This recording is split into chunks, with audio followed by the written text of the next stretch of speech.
Assalamualaikum warahmatullahi wabarakatuh. Selamat datang di channel saya Riki Abidin. Pagi ini akan saya jelaskan mengenai inventor dan materinya masih dalam sketch ya. Dan sekarang saya akan coba jelaskan di bagian circle. Kemarin kita udah jelaskan di bagian line, itu ada beberapa jenis ya, diantaranya ada subline, control vertex, dan supply interpolation. Sekarang di circle juga ada beberapa jenis, ada circle center point, circle tangent, dan center dan ellipse. Oke, kita langsung saja ke tutorialnya. Nah, kemarin saya udah jelaskan di bagian SolidWorks, kita udah bahas di bagian sketch dan part 3D, dan inventor ini udah baru masuk bagian sketch. Dan ini saya akan jelaskan beberapa step sama seperti halnya di tutorial SolidWorks.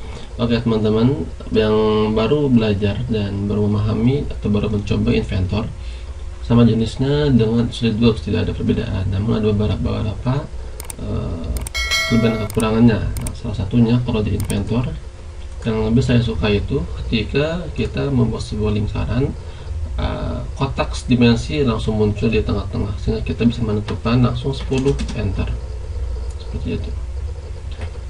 Oke, yang pertama ada yang namanya circle center. Circle center point ini dia hanya circle yang emang pada umumnya sering digunakan. Jadi kita tinggal klik kiri, tarik, dan kemudian kita tinggal menentukan 40 diameter misalkan. Nah, kemudian ketika kita klik kiri, kita bisa ubah dimensi yang kita input. Klik kanan, ini ada bagian di bagian radius. Nah, ini kita menentukan di bagian dimensi radius kah atau diameter ya. Kita tinggal menentukan ini aja, klik, dia akan jadi radius, misalkan radius 10, berarti diameternya dia 20. Oke, ini yang pertama. Yang kedua adalah circle tangent. Tangent ini misalkan kita membuat sebuah segitiga, nah tiga-tiganya tidak beraturan, dan ini ada garis 3. Nah, ketika kita buat sebuah circle tangent, ketika saya klik bagian garis 1, garis 2, dan garis 3 akan membentuk sebuah lingkaran yang emang terconstrain tangent ya.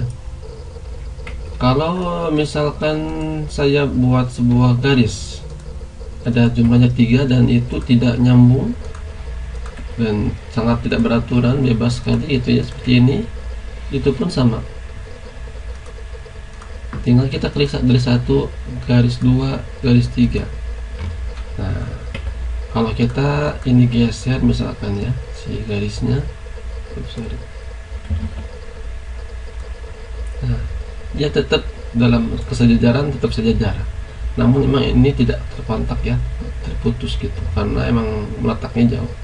Tapi kalau kita tarik garis ini di offset atau di extend ya, ini nyambung sebenarnya. Seperti itu ya untuk circle tangent. Dan di sini ada tandanya ya, segitiga ini.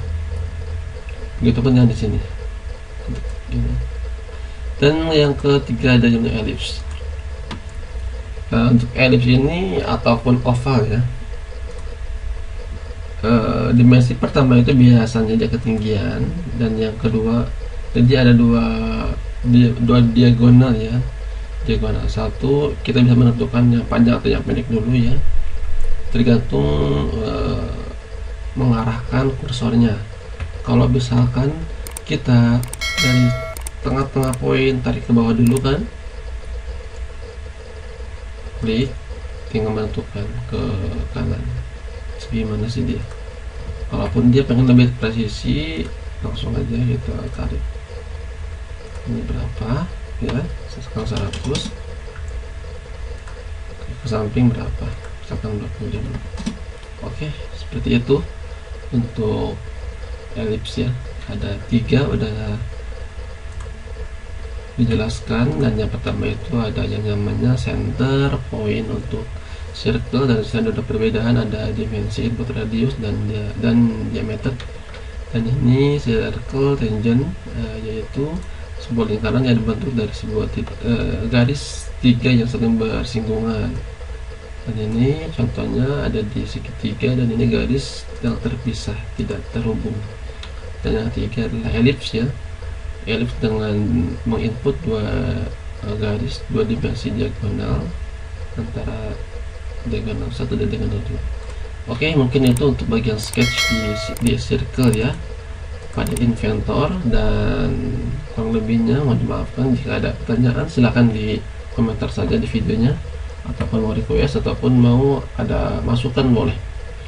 Kita di sini sama-sama belajar, jadi saling mengingatkan kalau ada kekurangan. Baik, terima kasih atas perhatiannya. Wassalamualaikum warahmatullahi wabarakatuh.